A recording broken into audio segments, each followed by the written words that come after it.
नमस्कार सबाइके आज के आमी चिकेन रान्ना करब खूब कम मसला एकटू आमी पेঁয়াজ निये निয়েছি टमेटो कुचि काँचा लंका तो चिकेनटाके आमी एकटू नुन हलुद माखिए नेब एर मধ্যে एकटूखानी सरषेर तेल दिए देब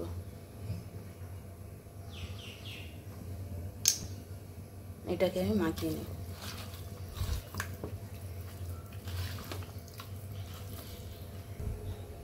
देखुन এটা আমার মাখানো হয়ে গেছে কড়া বসিয়ে দিয়েছি আমি তেল দিয়ে দেব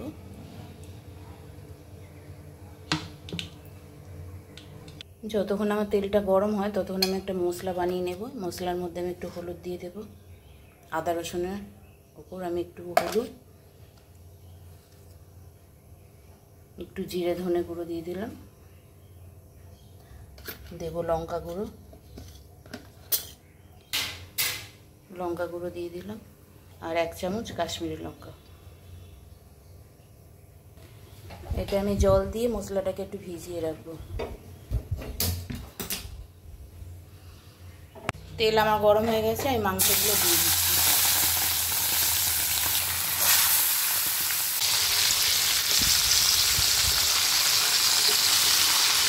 দেখুন এটা আমাদের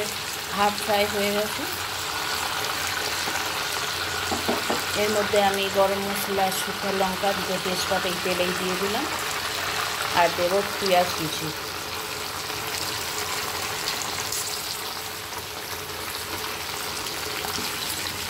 মাংসগুলো ভাজতে ভাজতে এটাকেও আমি সাইডে ভেজে নেব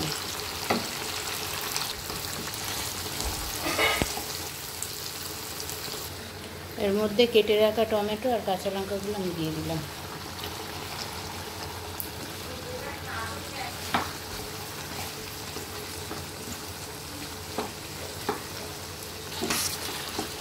এটা আমাদের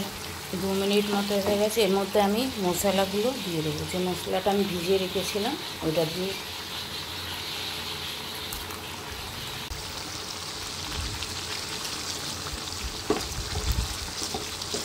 আমি তেলের উপর ভালো করে মশলাটাকে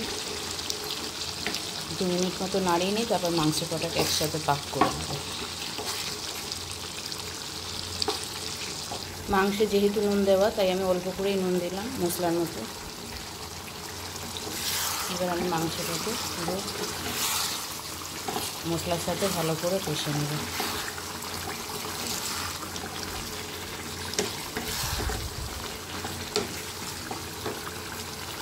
আর যে বাটিটা মশলা মাখিয়েছিলাম ওই বাটিটা আমি মশলা দেবো একটু জল দিয়ে দিলাম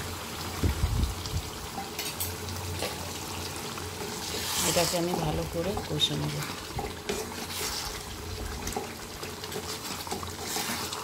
মাংসটা আমাদের প্রায় 50% সেদ্ধ হয়ে গেছে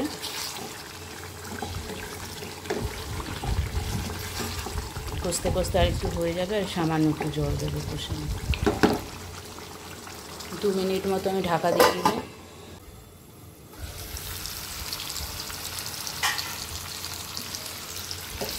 দেখুন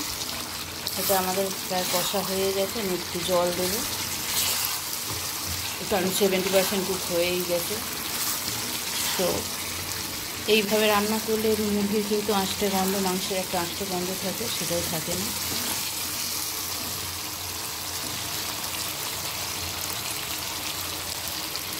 মাংস আমাদের তেলের উপর এসে গেছে আমি এর মধ্যে জল দিয়ে দেবো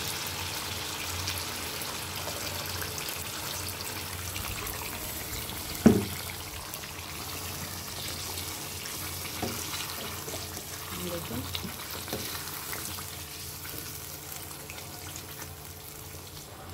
এটা আমি এখন ঢাকা দিয়ে দিচ্ছি 5 মিনিটের জন্য দেখুন এটা আমাদের রেডি হয়ে গেছে এর মধ্যে আমি এখন গরম মশলা দিয়ে দিচ্ছি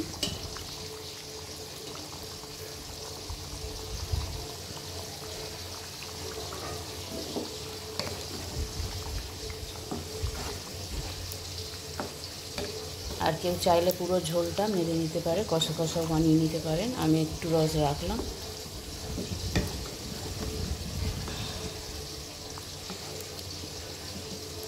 আমাদের রেডি